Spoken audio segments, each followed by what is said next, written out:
Welcome. This is Charles Cook, managing partner here at Cook Baxter Immigration. Today is our English version of the updated immigration. Just a couple things going on.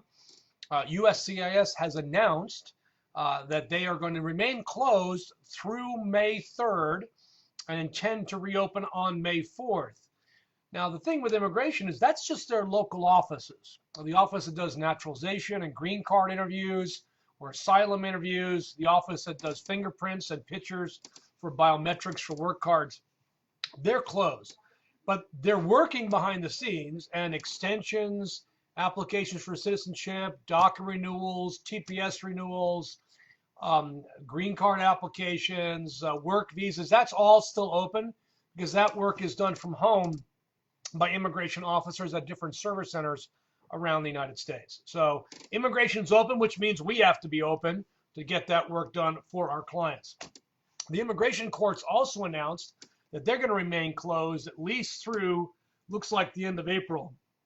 But that only applies to immigration courts for people who are not detained. People who are detained, their immigration cases are going forward, so we have to be working just like always to make sure that our clients are represented and we can get them bond and we can get them out of custody and we can fight for them to remain in the United States. So those are the two updates for immigration today. ICE remains as locked down as ever, not releasing any information, not releasing people, and just announced that here in Georgia, their first case of COVID-2019 among the staff at the Stewart Detention Center. Why they're not releasing these people, I have no idea. I guess they're waiting for somebody to die in their custody.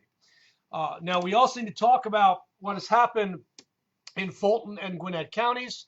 Both Fulton and Gwinnett, Fulton today, Gwinnett late last week, enacted stay-at-home ordinances with penalties that if they catch you out not engaged in essential business, that you can be fined $1,000. So we have to be really careful, especially if you're an immigrant and you're out.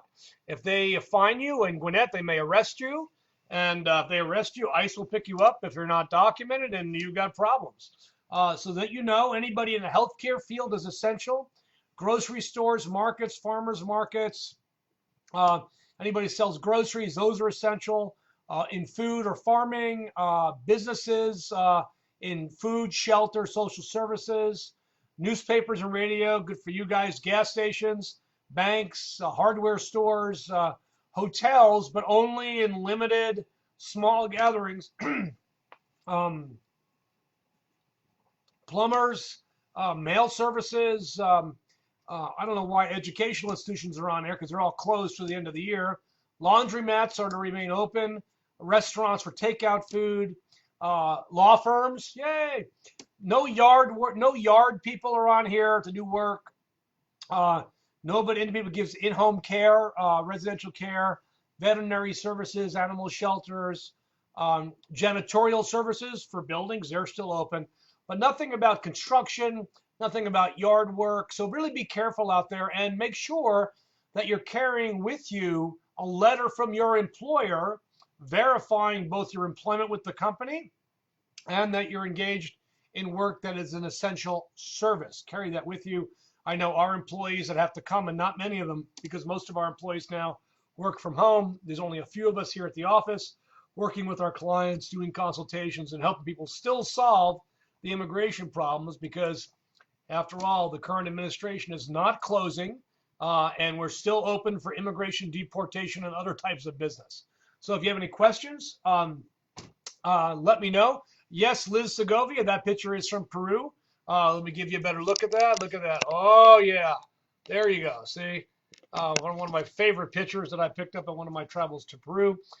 Tito asks, would applying for unemployment risk a pending case for immigration? No. Unemployment is insurance. It is not a public charge. It's not a public, so you can absolutely claim unemployment.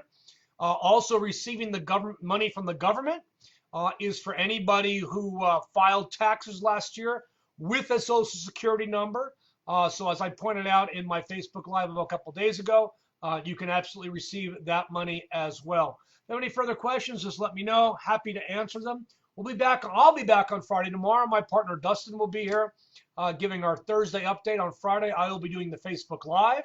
We'll do an hour-long session answering all your immigration questions. That'll be at 2 o'clock on Friday, so be prepared for that. and we will see you then. Have a great day. Be careful out there. I know that we are.